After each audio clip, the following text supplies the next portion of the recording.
So last week I did a video in which I talked about why capitalism hasn't worked in Africa.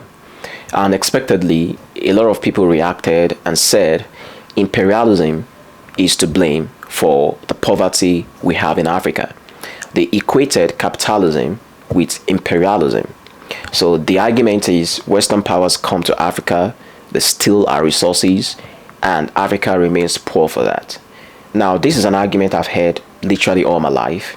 If the blame is not on slavery, then it is on colonialism. If it is not on colonialism, then it's on imperialism.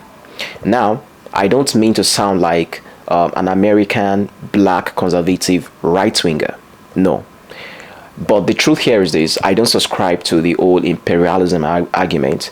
I believe it is a cop-out to absolve African leaders of the role they've played in keeping their people poor for the past 60 years.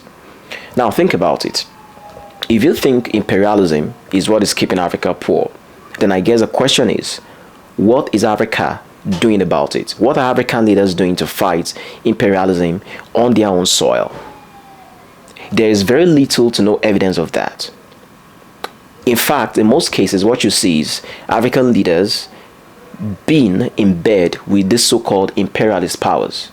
What you see is African leaders signing deals that are very detrimental to their own people, that are detrimental to the success of their own people. And so, if you should blame anybody for why Africa has remained poor, or why Africa is a puppet in the hands of these so-called imperialist powers, I guess the people you should hold accountable for that are your own leaders, and not really these so-called imperialist powers. I know what boggles the mind.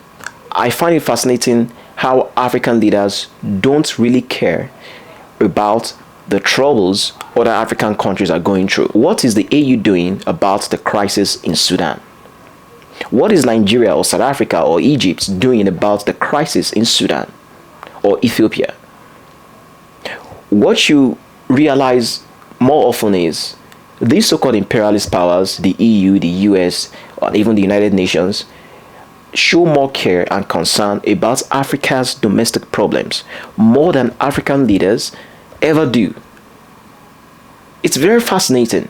Do you know how many EU-led or United Nations-led or how many US-led NGOs are in Africa right now, working to fix the problem of infant and maternal mortality, working to fix, working in different IDP camps? Do you know how many of such NGOs are in Africa right now? Now, how many of such NGOs are AU-backed, for instance? And yet, these are supposed to be your own imperialist powers. I'm actually ashamed that every year, Africa has to go cap in hand to the United Nations or the EU or the US or whatever, to seek bailouts or to seek aids and donations from them. I'm literally ashamed as an African.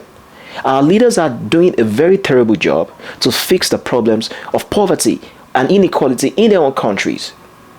So if there's anyone to be mad at, be mad at your own leaders for not doing anything about these things.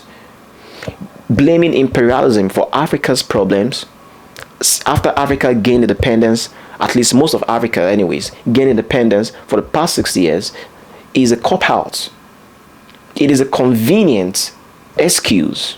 It is a convenient absolving of the role our leaders have played in keeping us poor. So please miss me with the whole imperialism bullshit. If African leaders are not doing anything about it, then it's on us. It's not on those imperialist powers.